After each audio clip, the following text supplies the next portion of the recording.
Hello, welcome to How to Play Basra, a game for 2 players. This version's only 2, other versions will be 3 or 4, but this is the version we're concentrating on. And yes, it's a fishing game.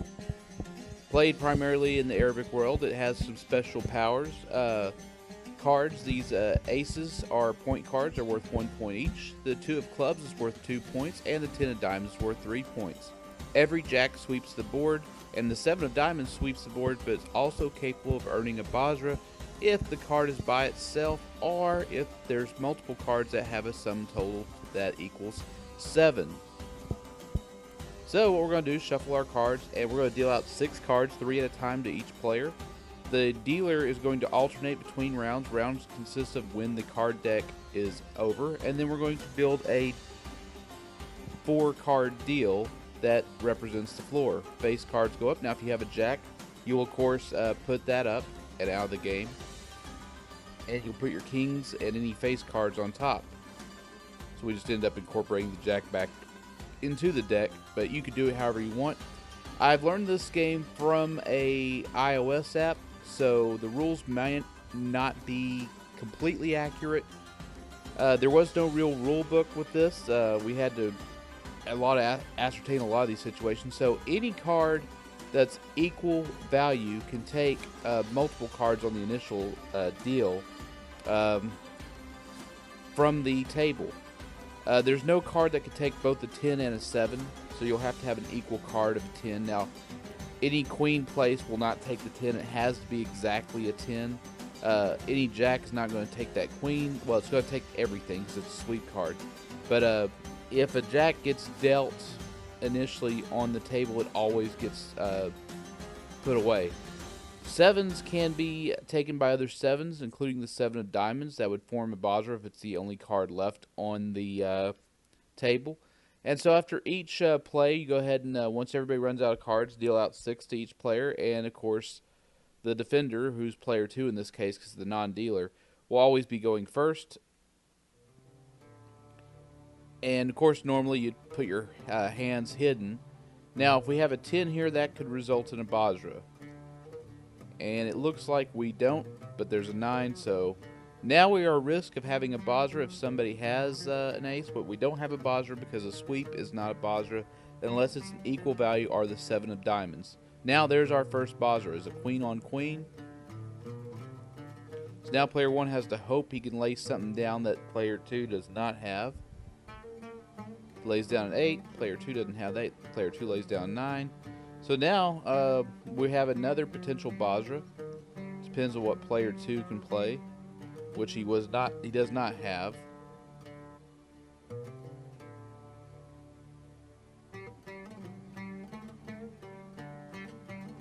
So every time you've exhausted your hand, you of course deal out 3 cards to each player, or 6 cards to each player. It might come a situation in a game where you don't have exactly 6 at the end of the deck, so you'll try to deal out evenly as possible. Maybe 5 cards to each player, 4 cards, however many cards are remaining in the deck. That happens sometimes.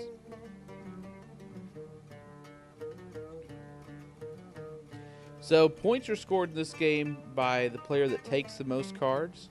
That's a 3-point bonus. Players that take point cards also score points based on how many points those cards are worth. Aces are worth 1. The 10 of diamonds, of course, worth 3, and the 2 of clubs is worth 2. And then you're given points for each Basra that you make. That's 1 point for each Basra. This game goes on until somebody scores 61 points, then it ends at that point. So you just keep going. Once the deck runs out, that round has finished, then you score that round. But then the deck goes to the other player. The other player deals, and then the non-dealing player becomes the attacker. It becomes the offense, and the dealer becomes somewhat of a defense. You play defensively versus playing in an attack manner. That's very prevalent in this game. Memory is very important in this game. Memorizing what cards have been played is very important. So capturing cards, what's going to happen is you're essentially able to capture the same card of equal rank, and there we just swept the deck with the jack. So now it's up to player 2 to have something that player 1 doesn't have. We have a Basra with a 7 of diamonds. And so now he's going to play his 10 of diamonds, and then player 2 is going to play, or player 1 is going to play the ace of clubs. Now, whoever's next turn it is, in that scenario, if we both run out of cards simultaneously, player 2 will get those cards. So he gets both of those point cards. So in hand right now, that's 4 points for player 2 so far. So it's the end of the round. We're counting up our cards. We're seeing who has the most cards. We're separating our point cards, and we're totaling that on our score sheet. It's just a simple addition. The 3 card bonus plus number of Basras plus your point card totals equals your total score for that round. And we're basically finishing the game whenever somebody gets 61 or more points. So in this case, looks like player 1 has the card bonus because he's got 30 cards. That's a 52 card deck. So obviously he has the majority of the cards. He's earned 1 Basra, and it looks like player 2, the non-dealer has all the point cards in this round. Yep, he has all the point cards. So there's 9 points there. There's 4 for the aces, 2 for the 2 of clubs, and 3 for the 10 of diamonds. So there's 9 points, so it's going to be a 10 to... looks like 10 to 4 is going to be the score. And there's no point in really counting these cards. I guess I was nervous and not wanting to mess anything up, so I went ahead and counted anyway. Should have just edited this out, but who cares?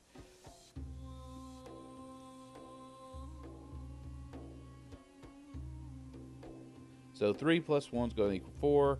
And then we have 10 points for the 1 plus 9. So that 3 points came from the card bonus of 3 points for the majority of the cards. So far we're at 10 to 4. Player 2 is so far winning the game. Now all the cards go to player 2, who's now going to be the dealer. It's going to be his shuffle and deal. So he'll do the same thing again.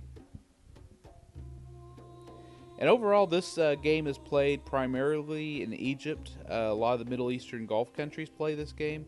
I discovered it on an app. Apparently, it's just a great fishing game that's played over there. It's a little tough to learn. This video somewhat was very challenging to make because, number one, the rule books are all different. There's different versions of this. And if anybody out there watches this video and says, hey, you know, we play this game a lot, but we play it differently, could you please film a video with our rules? Yeah.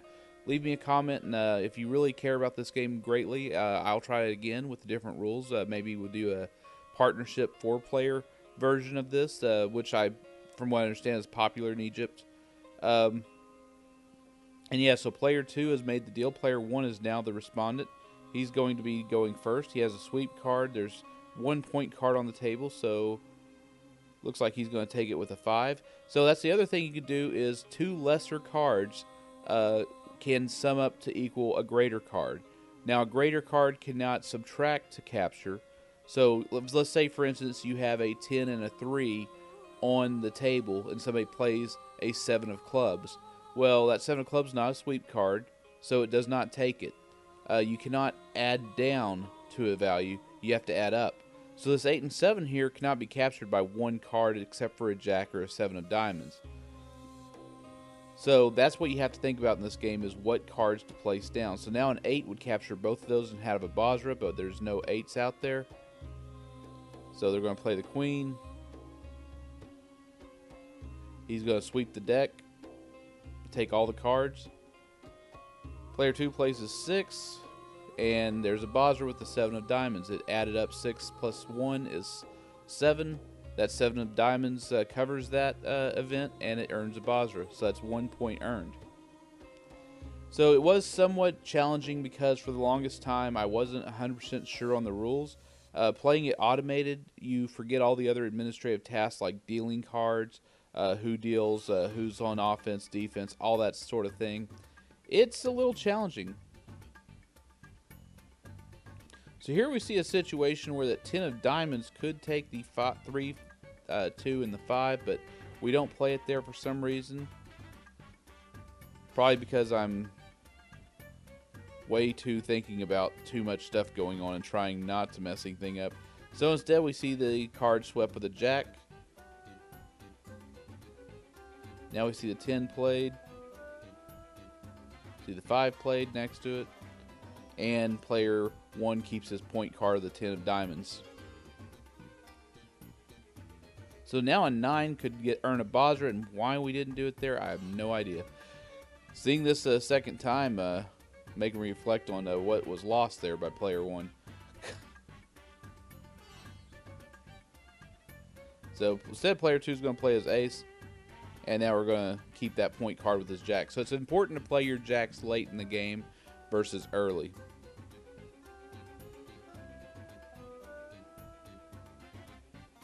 Obviously, you wouldn't want to look at the bottom card during a real game, and that was a mistake there, should not have been dealt. So now player 2 has swept the board previously. It's player 1's turn, so he's at risk of having a Basra. But he's paid attention, he plays a king, and of course he didn't pay attention enough because there's a Basra. So now is there going to be a second Basra? Player 1's kind of nervous, so player 2 now, he doesn't have another king, so he has to go with a different course of attack.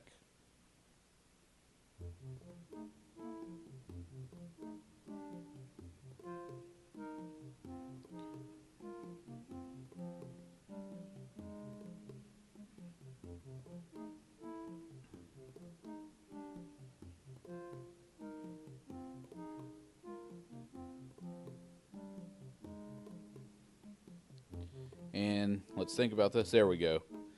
So there's 2 points that got earned by player 2 there by keeping his aces. So this game, my wife and I played it, and for some reason we had 5 cards left over. Don't know what went wrong this game. But she learned it enough to play it, but it's one of those games that when I first played it automated, I struggled with it for the longest time. It takes a while to learn. It takes a while to memorize what are the point cards and what are the special power cards and when to use them and what's a good strategy. It's a lot like Gym Rummy in that you have to be able to card count. You have to be able to remember what's been played so far so you're not taking too big of a risk. So now all these cards will go to player 1 because it's his turn next and we're out of cards. That round is ended. Now we count up the cards, separate our point values, and list those all on the sheet and then do their sum total, and that will tell us what the score is for this game. So this is what it would have looked like. There were 30 cards captured by player 1, 22 by player 2. There are no Basras by player 1, and then of course he had 5 point cards, and the game ends when you get to 61. Now, special situation, if you manage to deal out sweep cards, except for the 7 of diamonds does not have this rule, I don't think. If you manage to do your deal and you get nothing but sweep cards, or you get any number of sweep cards, they get removed and you deal out more cards. And so, like always, if you want to come out and play some card games in public at a public place with strangers you've never met before, come to the subreddit Card Game Meetups. Post your city, post what games you want to play, what you might want to learn. We need more people. We need more people to subscribe to this channel. We have a lot more content coming out. This was one of the harder videos to put out because, like I said, I was playing on an app. Didn't have the exact rules. Every rule book on this game is different. It's as house ruled up as Crazy 8s is. There are so many different Crazy 8s variants out there, so many different rules to play by. So if you are a fan of Basra, you're maybe Middle Eastern origin or from the Middle East or been through the Middle East and played it a few times, and you say, hey, you know, the partnership game is better, or hey, you really ought to do the Lebanese version, or hey, you might want to do the Egyptian rules, send me a link to those rules. Put it in the comments. I'll probably do a video for it. This is an interesting game. I do play it quite often. This is the first time playing it in person with physical cards. It was somewhat intimidating, have to admit. A lot to learn, a lot to remember. I had a cue card, a post-it card, basically with all the cards on there so I wouldn't forget them. It's a good thing to do when you're learning a new card game. So definitely come to our subreddit. We need more people. If you love cards, come there.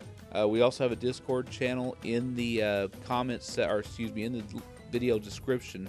So if you're on your phone or computer and you can get access to that, go ahead and click on that. It's a great place to talk about card games, meet other people that enjoy cards, have all sorts of ideas. If you love card games, now is the time to start playing them again. The world is turned upside down and we're basically hitting a big reset where we're going to go back on things. And one thing that is universal that stands the test of time is a deck of cards. We're learning so many things about them recently, and I'm going to have so many more videos coming out with so many different games, whether it's dice, cards, a combination of the two, dominoes and cards. You never know what's coming out in the future. So do hit that subscribe button, and we'll see you next